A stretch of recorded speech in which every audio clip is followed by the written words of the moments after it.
किसी फिल्म के शुरू में मुकेश का सीन हो या सिगरेट और गुटखे पर बना घिनौना फोटो, तंबाकू कितना खतरनाक है ये हमें बताने की पूरी कोशिश की जाती है। लेकिन क्या कभी आपने सोचा है कि भारत में जहर को सबसे पहले आखिर कौन लेकर आया? और अगर ये इतना ही खतरनाक है तो आखिर सरकार इसे बैन क्यों नहीं करती है? चलिए देखते हैं। कहानी शुरू होती है मुगलों से। मुगल दरबार में बादशाह अकबर आते हैं। उनकी तबीयत खराब थी और हकीम ने उन्हें आराम करने की सलाह दी, लेकिन फिर भी वो दरबार में आए क्योंकि आज का दिन खास था। बीजापुर से मिर्जा असद बेग एक खुशखबरी लेकर लौटे। शहजादे दानियाल के आदिल शाह की बेटी से निकाह तय हो गया था और मामला तय कर असद बेग बीजापुर से तोहफे में मिला माल लेकर आगरा पहुंचे थे। तोहफों पर से दस्तरखान हटाया गया तो उनमें चांदी और सोने की तश्तरियों में एक से बढ़कर एक सामान रखा हुआ था। फिर असद बेग बादशाह के आगे पेश हुए और एक छोटी सी चांदी की तश्तरी बादशाह के आगे रख दी। तश्तरी में कुछ सामान सजा हुआ था। नक्काशी किया हुआ एक खूबसूरत पाइप, साथ में कलम जो लंबाई में 3 हाथ थी। उसके दोनों सिरों को रंग कर तामचीनी से सजाया गया था। कलम के साथ एक चांदी की ट्यूब थी और उसे भी बैगनी मखमल से लपेटा गया था। इस पूरे ताम झाम के साथ मसाले जैसी भी कोई चीज रखी हुई थी और साथ में जलाने वाला एक सुंदर सा बर्नर था। यह अजीबो गरीब सामान देखकर अकबर ने असद से पूछा, ये सब क्या है? असद बेग ने फरमाया, हुजूर ये तंबाकू है, दवाई के तौर पर बादशाह की खिदमत में पेश कर रहा हूँ। बात पर जोर देने के लिए असद बेग ने आगे कहा, हुजूर मक्का और मदीना में सब लोग तंबाकू से वाकिफ हैं। ये सुनकर अकबर ने बेग से उसे तैयार कर पाइप आगे बढ़ाने को कहा। तंबाकू सुलगाकर बादशाह के आगे पेश किया गया और उन्होंने उसमें से 2-3 कश मारे। इसके बाद अकबर ने अपने शाही हकीम से तंबाकू के बारे में पूछा। उसने जवाब दिया कि भारत में अभी तक इसके इस्तेमाल की ज़्यादा जानकारी नहीं है, लेकिन यूरोप के लोग इस बारे में बहुत कुछ जानते हैं।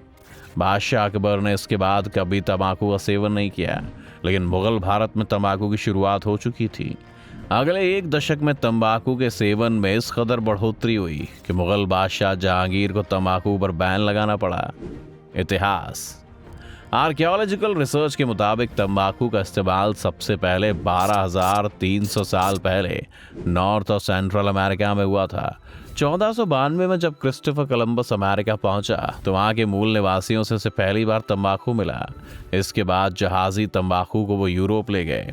ये दांत के दर्द और चोटों के इलाज में काम करता था और तब यूरोप में भी मान्यता बनी कि तंबाकू हर चीज का इलाज कर सकता है। माना जाता है कि भारत में तंबाकू पुर्तगालियों के साथ पहुंचा था। ऐतिहासिक रूप से तंबाकू की खेती का सबसे पहला जिक्र दक्षिण भारत में मिलता है। 1604 से 5 के आसपास विलियम मैथवोल्ड नाम का ईस्ट इंडिया कंपनी का एक एजेंट हुआ करता था। उसने 17वीं सदी की शुरुआत में कोरोमंडल कोस्ट में तंबाकू की खेती की शुरुआत की और कुछ ही सालों में तंबाकू की खेती में व्यापक पैमाने पर इजाफा हुआ। साल 1622 आते आते कोरोमंडल का तंबाकू न केवल लोकल डिमांड पूरी कर रहा था, बल्कि इसे बर्मा तक निर्यात किया जाने लगा था। इसके अलावा 17वीं सदी की शुरुआत में सूरत में तंबाकू की खेती का जिक्र भी मिलता है। यानी भारत के 2 इलाके, आंध्र और सूरत के इलाकों में एक ही दौर में लेकिन अलग अलग तंबाकू की खेती की शुरुआत हुई। तंबाकू टैक्स। मुगल बादशाह औरंगजेब के समय तक तंबाकू टैक्स का एक बड़ा सोर्स बन चुका था। सिर्फ दिल्ली से मुगल खजाने को तब तंबाकू से 5,000 रुपया प्रतिदिन टैक्स का मिलता था। इस बात से आप खुद ही समझ सकते हैं कि पूरे हिंदुस्तान से बादशाह को कितना टैक्स मिलता होगा। ब्रिटिश ईस्ट इंडिया के फैक्ट्री रिकॉर्ड में भी भारत में तंबाकू के व्यापार का जिक्र मिलता है। 1619 से 1669 के बीच अंग्रेजों ने तंबाकू की लगातार खरीद फरोख्त की। सूरज में पोर्ट था, इसीलिए यहाँ से तंबाकू खरीद कर मिडिल ईस्ट तक भेजा जाता। दक्षिण में डच जहाजी तंबाकू का व्यापार किया करते थे और वहाँ से सुमात्रा और जावा द्वीपों तक तंबाकू का निर्यात किया जाता था। कीमत देखें तो आज के हिसाब से तब प्रति किलो तंबाकू की कीमत लगभग 920 रुपये पड़ती थी।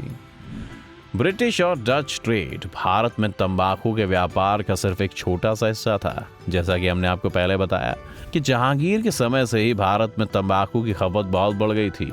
1630 तक आते आते खपत इस हद तक पहुंच गई थी कि सूरत के मुगल गवर्नर ने सूरत पोर्ट से तंबाकू के निर्यात पर प्रतिबंध लगा दिया। 1665 तक बंबई भी तंबाकू ट्रेड का एक बड़ा सेंटर बन गया था। पहले इलाका पुर्तगालियों के अधिकार में था। पुर्तगाली हर साल तंबाकू ट्रेड से 420 पाउंड कमा रहे थे।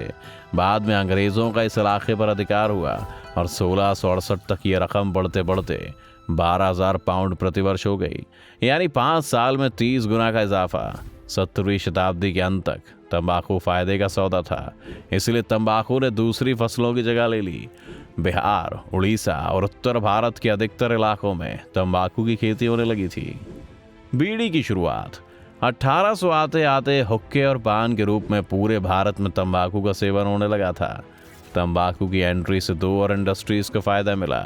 शुरुआत में तंबाकू को हुक्के में डालकर पिया जाता था, इसलिए हुक्के और चिलम की मांग बढ़ी तो इसने धातु और मिट्टी के बर्तनों का व्यापार में भी इजाफा किया। इसलिए अमीर लोग सुंदर नक्काशी के हुक्कों का उपयोग करते थे, जबकि आम लोग चिलम और बीड़ी का उपयोग करते थे। भारत में बीड़ी की शुरुआत गुजरात के खेड़ा और पंचमहल जिलों से हुई, जहां मजदूरों ने बचे हुए तंबाकू को कचनार की पत्तियों में लपेटकर पीना शुरू किया। माना जाता है कि बीड़ी के व्यापार की शुरुआत गोमती नगर के मोहनलाल पटेल और हरगोविंद दास ने की थी। 1899 में गुजरात में अकाल पड़ा तो ये दोनों काम के सिलसिले में जबलपुर पहुंचे। यहाँ उन्होंने बीड़ी के धंधे की शुरुआत की। दोनों ने देखा कि तेंदू के पत्ते बीड़ी बनाने के लिए ज्यादा मुफीद थे और तेंदू जबलपुर के आसपास काफी मिलता था। 1899 में रेलवे का एक्सपेंशन हुआ तो बीड़ी का व्यापार और फैला। 1912 से 1918 के बीच विदर्भ, तेलंगाना और हैदराबाद में बीड़ी का व्यापार खूब फला फूला। 1920 में स्वदेशी आंदोलन की शुरुआत हुई तो बीड़ी उद्योग को और ताकत मिली। बीड़ी के मुकाबले सिगरेट को विदेशी माना जाता था, इसलिए बीड़ी का इस्तेमाल और बढ़ा। दूसरे विश्व युद्ध के दौरान बीड़ी भारतीय सैनिकों के राशन का हिस्सा हुआ करती थी। 1960 में जब भारत में पावरलूम आया तो बेरोजगारों को बीड़ी उद्योग में काम मिला। जब आधुनिक विज्ञान ने तंबाकू के हानिकारक प्रभावों को उजागर किया तो धीरे धीरे भारत में भी इसको लेकर जागरूकता फैली। 1975 में पहला सिगरेट एक्ट लाया गया, जिसके तहत सिगरेट पर वैधानिक चेतावनी की शुरुआत की गई। समय समय पर इस एक्ट में सख्ती बढ़ाई गई है और सरकार ने तंबाकू के उपयोग को कम करने के लिए और भी कई तरीके के प्रबंध लगाए। आपको जानकर हैरानी होगी कि 12.80 लाख भारतीय तंबाकू उत्पादों की वजह से सालाना मारे जाते हैं, यानी लगभग 3500 मौतें भारत में इसकी वजह से रोजाना होती हैं। आपको क्या लगता है कि सरकार को इस पर बैन लगाना चाहिए या नहीं? हमें कमेंट में ज़रूर बताएं। वीडियो अगर पसंद आई हो तो इसे लाइक और शेयर करें और चैनल को सब्सक्राइब करना ना भूलें।